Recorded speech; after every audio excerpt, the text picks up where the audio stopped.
כל החיים אמרו לך שביטחון עצמי זה לעמוד זקוף, לחייך יותר ולדבר בקול רם. אבל מה אם אגיד לך שהכוח האמיתי, כזה שמחייב כבוד ומושך תשומת לב, אין לו שום קשר לזה.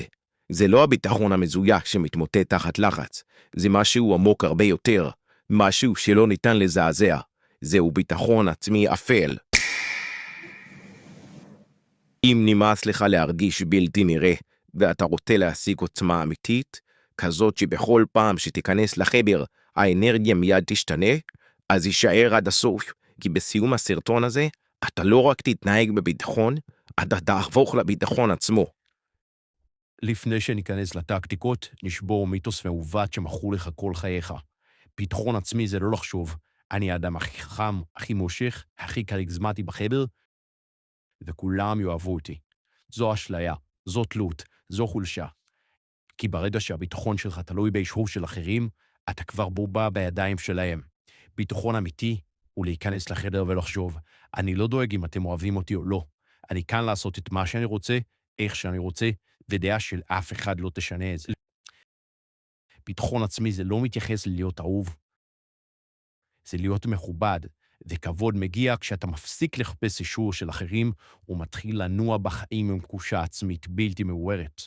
תוכל לזכור את זה עם משפט אחד. לך כמו מלך, או כאילו לא משנה לך מהמלך. שלב ראשון, אפקט הביטחון המתפשט.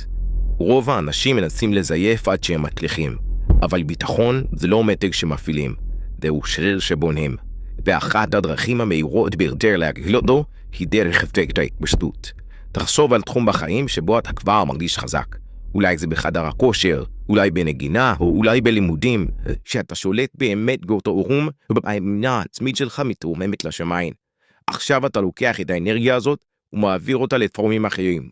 נניח שאתה מתאגרף מצטיין, וכשאתה עולה לזירה, אתה מרוכז, חסר פחד ובשליטה. עכשיו כשתיכנס למפגש חברתי, תזכיר לעצמך.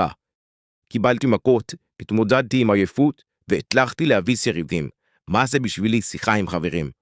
הביטחון מתחום אחד מתפשט לכל שאר התחומים.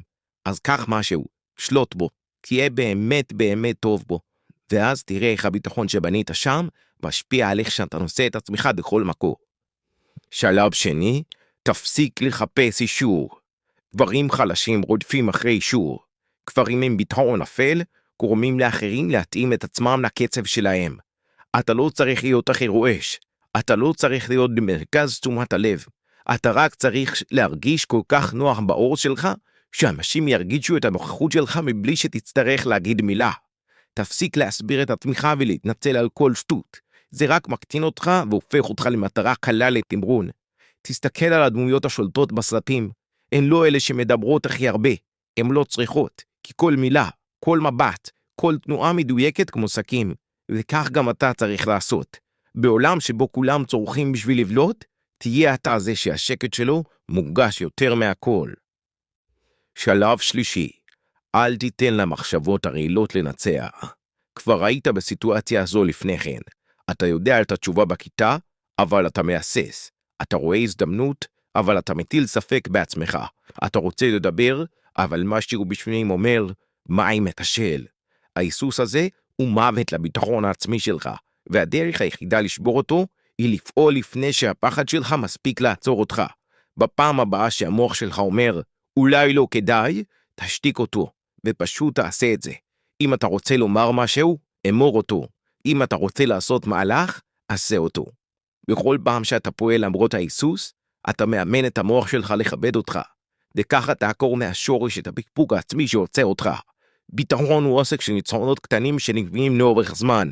אז תפסיק לחשוב יותר מדי, ותתחיל כבר לפעול.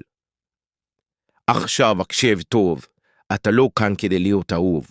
אתה כאן כדי להיות מכובד. אם אתה באמת מעוניין בשינוי, תיישם את כל שלושת השלבים. או שתמשיך להיות חלש, טיפש וחסר הביטחון. הבחירה בידיים שלך. אם אתה רוצה לקחת את החיים שלך לרמה הבאה, להפסיק להיות מושפע מדעות של אחרים, ולהתחיל לקבל שליטה אמיתית על החיים שלך, לחץ עכשיו על הכפתור המנוי, ותצטרף לקהילה שבונה כוח אמיתי מבפנים. אל תשכח לתת לייק אם הסרטון הזיז בך משהו, ותכתוב בתגובות לאיזה טיפ הכי התחברת. המסע שלך מתחיל עכשיו. ויתראה בקרוב.